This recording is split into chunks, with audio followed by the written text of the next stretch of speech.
Thank you, Mr. Chairman. Admiral Mullen, I want to thank you and the other witnesses for your service. I understand you didn't interview Secretary Clinton. Did you submit written questions to her for her response? We did not. Was Secretary Clinton aware of the attacks on Western targets in Benghazi leading up to September 11, 2012?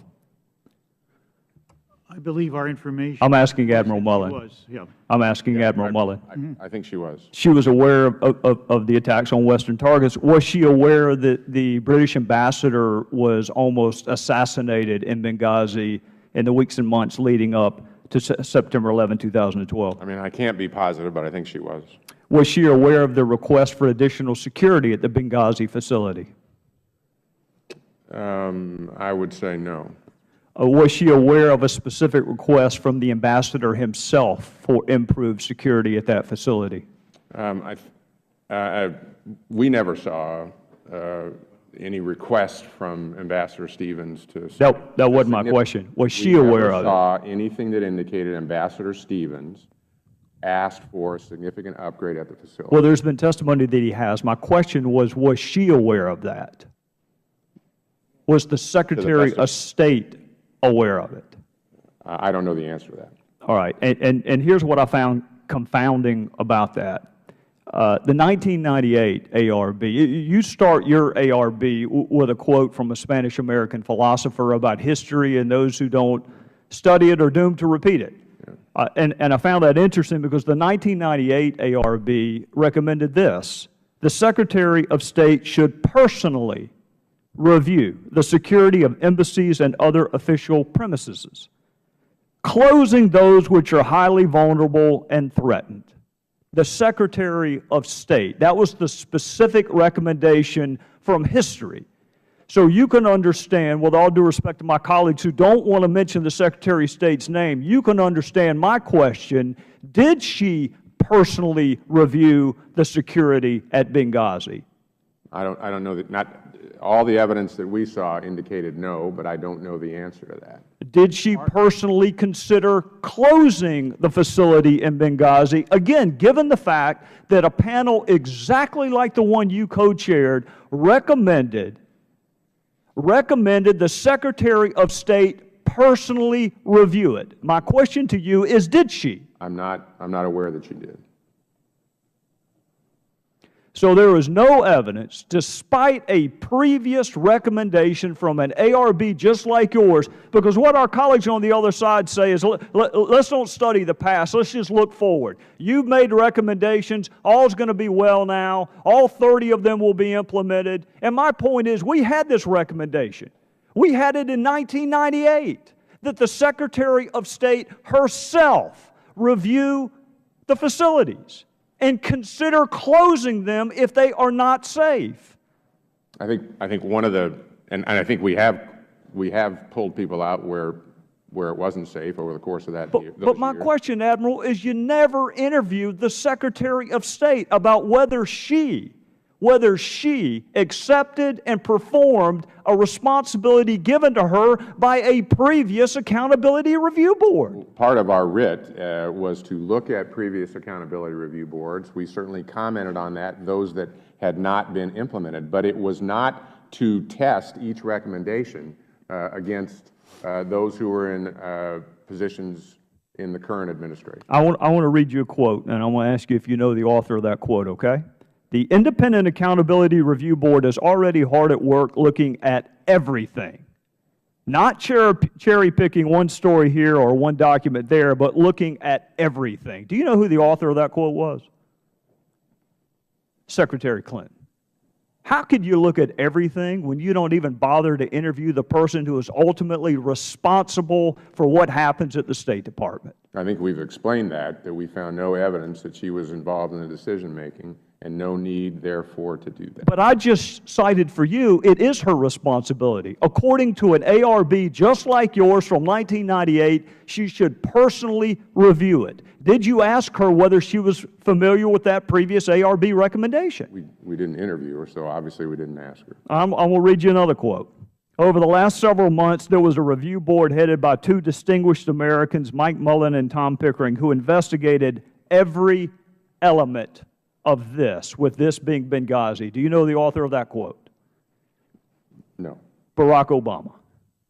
Did you interview him and ask whether he made any calls to any of our allies in the region and said, can you help us? Our guys are under attack. We did not. Admiral, my colleague Jason Chaffetz asked you about Cheryl Mills and a conversation you had with her. And I noted 2 different times. You said you wanted to give her a heads up. And make no mistake, she's the lawyer for Hillary Clinton. She's the counsel for the State Department. You wanted to give her a heads up. A heads up about what? I specifically said that having interviewed Charlene Lamb and knowing that she was going to appear in Congress, that I thought she would not be, that she would be a weak witness. Were you concerned that she would tell the truth or not tell the truth? When you say not be a good witness, what was your concern? I wasn't concerned about whether she'd tell the truth or not. Well, that had nothing to do with it. Gentleman's time has expired. I thought there was a practice of going 2 minutes over. I don't know why I possibly could have thought that based on being here for the Mr. Chairman, I would ask the gentleman be given another minute, because I'd like to hear the answer to that question myself. Sure. Without objections to order. Thank you. Could you answer his question? The last question. Maybe you can repeat the question. The question was a heads up about what? Were you concerned that she would tell the truth or not tell the truth? No, that had nothing to do with it. I don't take, would never question the integrity of Charlene Lamb. Did you think she was just not going to be an effective witness? I didn't. Would the gentleman just let him answer? That's why I just want to hear the full answer. I'm trying to help him, man. He's been around 40 years in the military, so he knows how to answer a question. I explained before, Mr. Gowdy, I had run departments. I had dealt with witnesses who came to Congress and representing the departments that I was in as best we possibly could. The intention of the heads up was to just, having sat down with Lamb, it was the first time I met her in our interview, that I thought there could be better witnesses to represent the department. Had nothing to do with the ARB. Better witnesses from what standpoint? At that time and place with respect to the events which had occurred in Benghazi. Well, Admiral, wasn't she a fact witness? I mean, the facts pick the witnesses. I mean, the State Department doesn't pick witnesses. The facts pick the witnesses. She was a fact witness, right? Right. So whether she's good or bad is immaterial. She's a fact witness. Again, I approached it from the standpoint of having run a department and many times working to have the department represented as best as we possibly could. That was it. Well, in conclusion, Admiral, let me just tell you from my previous life, I well understand having bad witnesses. I had plenty of cases where I wished I could have picked them, but I couldn't. She was a fact witness. The fact that she was not going to be a good fact witness for the State Department, to me, is immaterial. She's a fact witness. This is one. With the gentleman, you're on minute time that we neither one of us have. But just one thing, with the gentleman, you real quick. Sure. This is the question, and the reason why I want to hear your answer is, this has, as I'm listening to you, this has nothing to do with honesty and integrity with regard to what the witness would say. Nothing like that. And I mean, what did it have to do with? In other words, is this somebody, for example, if it's somebody who may not know the facts, may not understand? I mean, just what? I mean, I take Mr. Gowdy's point. She certainly was a fact witness. It was, from my perspective, a judgment that she hadn't done this before. Obviously, this was a terribly important issue, and to be able to represent that, particularly early in the process, I thought was very important, and that was the sole reason. And I take it that you wanted the best information to come to the ARB. At that point, sure. Right. To the Congress. To the Congress. Very well. This had nothing to do with the ARB. All right. All right. I yield back. Thank you. We'll now recognize